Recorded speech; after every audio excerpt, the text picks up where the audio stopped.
Hi friends, welcome to cook to easy. ఈరోజు మనం Ganesh Chavithi special recipe ఉండ్రాలు పాయసం ఎలా చేయాలనేది చూడబోతున్నామండి. చాలా ఈజీ స్టెప్స్తో చెప్పినాను, రండి ఎలా చేస్తామనేది చూస్తాం. ఉండ్రాలు చేయడానికి కోసం అండి ఫస్ట్ బియ్యం పిండిని మనం కలిపి తీసుకోవాలి. దానికోసం 1 కప్పు బియ్యం పిండి అనేది తీసుకున్నాను.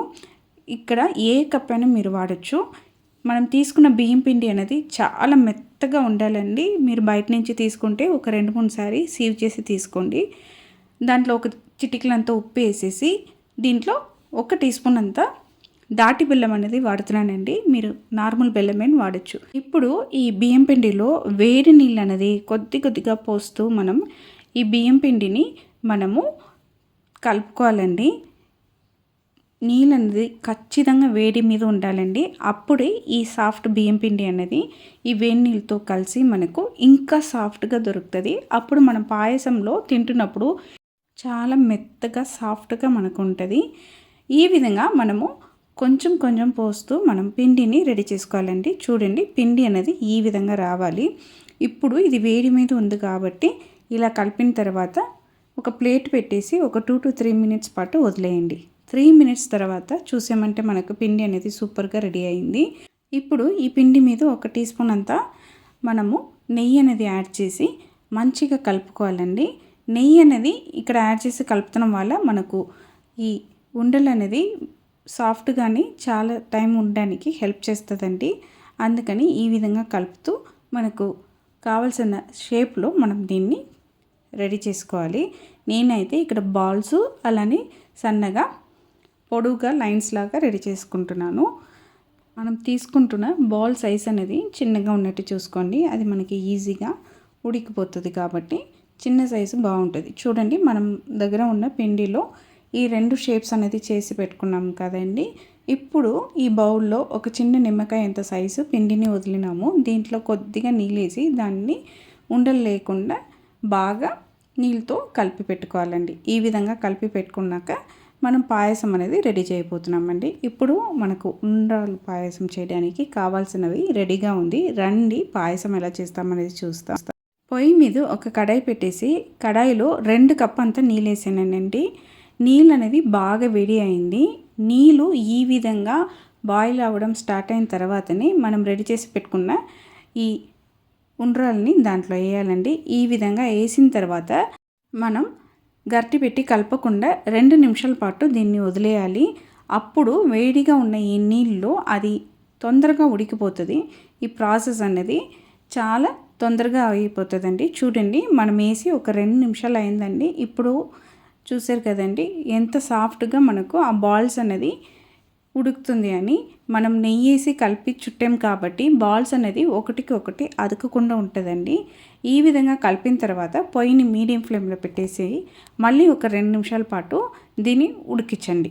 ఉడికిందా లేదా అనేది చాలా ఈజీగా తెలుసుకోవచ్చండి. ఒక స్పూన్ పెట్టేసి మనం కట్ చేస్తామంటే చాలా ఈజీగా అది కట్ అయిపోతుంది. అంతే, మనకు ఇక్కడ ఇవి ఉడికిపోయింది. ఇప్పుడు ఈ స్టేజ్లో మనం కొద్దిగా ఈ పిండిని నీళ్ళు కలిపి పెట్టాం చూడండి, దాన్ని కూడా యాడ్ చేసుకోవాలి. యాడ్ చేసుకొని మనం ఈ పిండి అనేది ఉడకడానికి టైం ఇవ్వాలి కాబట్టి మళ్ళీ ఒక 2 మినిట్స్ పాటు మీడియం ఫ్లేమ్లో పెట్టేసేయండి. అది ఉడికి మనకు థిక్గా వస్తుందండి. చూడండి, మనకు థిక్గా వచ్చేసింది. ఇప్పుడు ఈ స్టేజ్లో మనం దీంట్లో పాలు అనేది యాడ్ చేసుకోవాలండి. 1 కప్పు పిండి అనేది మనం తీసుకున్నాము. 2 కప్పు నీళ్ళు ఉడకబెట్టామండి. ఇప్పుడు 1 కప్పు పాలు అనేది యాడ్ చేస్తున్నాను. 1 కప్పు పాలు అనేది యాడ్ చేసి మళ్ళీ కలిపేసి ఈ పాలతో మనం చేస్తున్న ఈ పాయసం అనేది కలిసినట్టు కుక్ చేసుకోవాలి. మళ్ళీ ఒక 2 మినిట్స్ పాటు సిమ్లో పెట్టేసేయండి పొయ్యిని. ఇది బాగా మనకు కలిసి రావాలి. పాలు వేసి మిక్స్ చేసి పొయ్యిని సిమ్లో పెట్టి వదిలేయండి. ఇది ఉడుకుతున్న ఈ సమయంలో మనం తీసి పెట్టుకున్న ఈ దాటి బెల్లంని నీళ్ళేసి కొంచెంగా మనము కరిగించి తీసుకోవాలండి. దానికోసం మనం తీసుకున్న దాటి బెల్లంని ఒక బౌల్కి మార్చుకొని ఈ బౌల్లో ఒక 3 to 4 టేబుల్ స్పూన్ అంత నీళ్ళు అనేది వేసి దీన్ని మనము వాటర్లో డిజాల్వ్ చేసి రెడీగా పెట్టుకోవాలండి. డైరెక్ట్ మనం వేయలేము, దాంట్లో ఉన్న దుమ్ములు అనేది మనం స్ట్రెయిన్ చేసుకోవాలి కాబట్టి ఈ ప్రాసెస్ అనేది మనం చేస్తున్నామండి. మనం బెల్లం వాడుతున్నామన్నా కూడా సేమ్ ప్రాసెసే అండి. మీ దగ్గర ఉన్నది చాలా ఆర్గానిక్, దుమ్ములు ఏమి ఉండదు అంటే మీరు డైరెక్ట్ వేసుకోవచ్చు అండి. ఇప్పుడు చూడండి, మనకు పాలు అనేది బాగా కలిసి మనకు పాయసం అనేది ఒక 70% అనేది రెడీ అయిపోయిందండి. ఇప్పుడు ఈ స్టేజ్లో 1 టీ స్పూన్ అంతా ఏలకుల పొడి అనేది యాడ్ చేసి పొయ్యిని ఆఫ్ చేసి మిక్స్ చేసి వదలండి. మనం దీంట్లో డైరెక్ట్గా వేడి మీద మనం రెడీ చేస్తున్న ఈ దాటి బెల్లం సిరప్ అనేది వేయలేం కాబట్టి ఇది కొంచెం మనకు ఆరాలండి. దానికోసం మనం ఏలకుల పొడి వేసిన తర్వాత మిక్స్ చేసి వదిలేస్తాము. పక్కనే ఒక పొయ్యి మీద చిన్న కడాయి పెట్టుకొని 1 టీ స్పూన్ అనేది గీ అనేది యాడ్ చేసి 1 టేబుల్ స్పూను కట్ చేసి పెట్టుకున్న కొబ్బరికాయ, అలానే 1 టేబుల్ స్పూన్ అంతా చిన్నగా కట్ చేసి పెట్టుకున్న జీడిపప్పు, ఇవి రెండింటిని వేసి గీలో ఫ్రై చేసి దీన్ని పాయసంలో వేసేయడమే అండి. వేసేసి మన పాయసంని ఖచ్చితంగా 5 to 7 మినిట్స్ పాటు ఆరడానికి వదలాలండి. ఈ విధంగా ఆరిన తర్వాత మనం ఇప్పుడు రెడీ చేసి పెట్టుకున్న దాటి బెల్లం సిరప్ని కూడా యాడ్ చేసి మిక్స్ చేసుకున్నామంటే మనకు గణేశాకు పెట్టడానికి ఉండ్రాల పాయసం అనేది సూపర్గా రెడీ అయిపోయిందండి. మనం ఎప్పుడు బెల్లంతోనే చేస్తాము, ఒక్కసారి దాటి బెల్లంతో చేసి చూడండి. ఆ టేస్ట్ ఫ్లేవర్ అనేది డిఫరెంట్ ఉంటుందండి.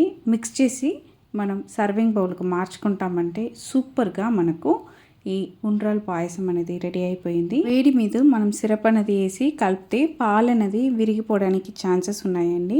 అందుకే ఒక 5 to 7 మినిట్స్ దాన్ని ఆరడానికి వదిలేరంటే ఇక్కడ వీడియోలో చూపించినట్టు మీకు కరెక్ట్ టెక్స్చర్లో ఈ పాయసం అనేది దొరుకుతుందండి.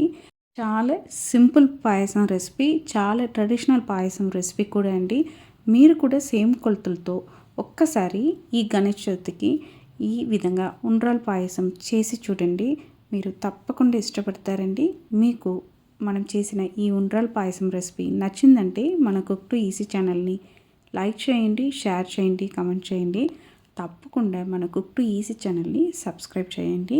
అందరికీ బాయ్ అండి.